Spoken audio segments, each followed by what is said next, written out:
Yake and Bake here.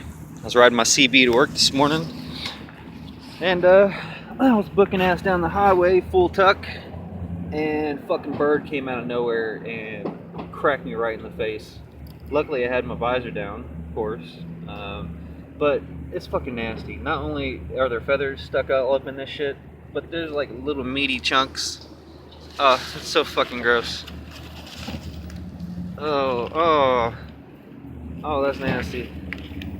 Ew. Look at that shit. Look at that meaty chunk. That's fucking nasty. Ugh. I had to disinfect my whole fucking helmet. It's all bloody and shit. Ugh. Man, that was fucking nasty. What a great way to start off the day. Anyways, I'm gonna finish my journey to work. Hopefully nothing else comes along. Later, y'all.